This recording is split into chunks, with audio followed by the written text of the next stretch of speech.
పద్మావతి కిచెన్కి వెల్కమ్ అండి. ఈరోజు మీకు మెంతి కూరతోటి సాంబార్ చూపిస్తానండి. చాలా రుచిగా ఉంటుంది. దీనికి కావాల్సింది ఏంటంటే ఇక ఇలా మెంతాకు ఈ మాత్రం ఒక 5-6 కట్టలు అనమాట. ఇక ఆకు ఇలా తీస్తే వచ్చింది. ఆకు 2-3 సార్లు కడిగించుకుంటాము. కడుక్కున్న తర్వాత దీన్ని ఒక చెంచా నూనె వేసి కుక్కర్లోని ఇలా చిన్న ఫ్రైకి వేస్తాం. చేసాక ఇందులోని కొంచెం కందిపప్పు ఉడకబెట్టిందండి. ఇంత కందిపప్పు వేయకుండా ఇందులోని ఒక 4-5 చెంచాలు కందిపప్పు వేస్తాం. అలాగే కొంచెం చింతపండు జ్యూసు, 2 ములంకాడలు, 4 టమాటాలు, కొంచెం చౌచౌకి బెల్లం, రుచికి సరిపడా ఉప్పు వేస్తామండి. అలాగే పోపుకి ఎండుమిరపకాయలు, ఆవాలు,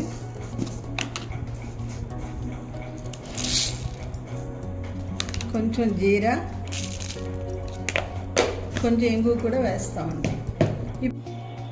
నూనె వేసుకొని మెంతాకు వేసాం కదండి, ఇది ఇందులో వేసేసుకోవాలి.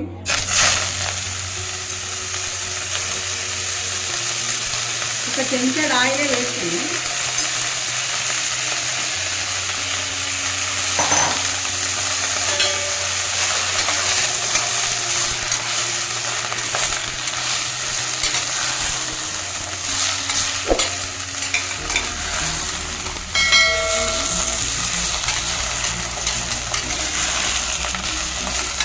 కొంచెం వేగిన తర్వాత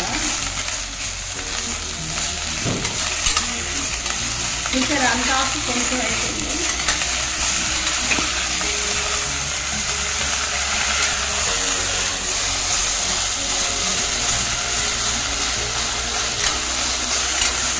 ఇది వేగిన తర్వాత ఇంకా టమాటాలు వేసుకుంటాం.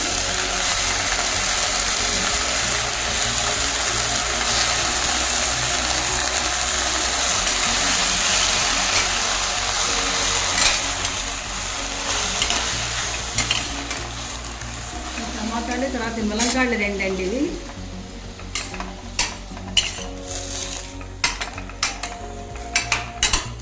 వేసిన తర్వాత ఇక ఈ మాత్రం చింతపండు అండి జ్యూస్ తీసి వేస్తున్నాను.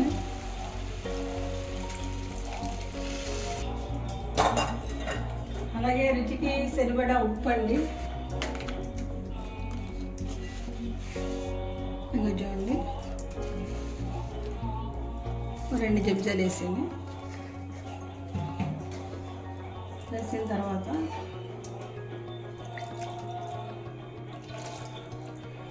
ఈ ఉడకబెట్టిన పప్పు ఉంది కదండి, ఈ పప్పు కొంచెం ఎనిపించుకొని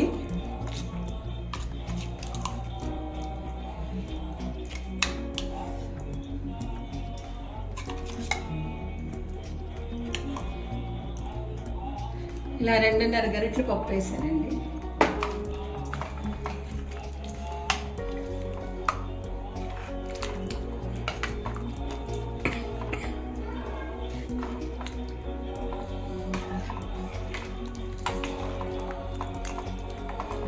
అలాగే దీనిలో కొంచెం బెల్లము, ఈ మాత్రం బెల్లం వేసుకుంటే టేస్ట్ చాలా బాగుంటుంది. మీకు కావాలంటే తక్కువ వేసుకోండి.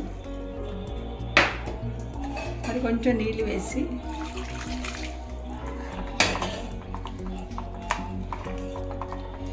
కుక్కరు 2-3 అరుపులు అరిపించి అది చల్లారిన తర్వాత పోపు వేసుకుంటామండి. ఇందులో కొంచెం ధనియా జీరా పొడి వేసుకుంటే వేసుకోవచ్చు, లేకపోయినా పర్వాలేదు. మూత పెట్టేసి ఒక 2-3 అరుపులు అరిస్తే అందులో టమాటా ములంకాడ కూడా ఉడికిపోతుంది.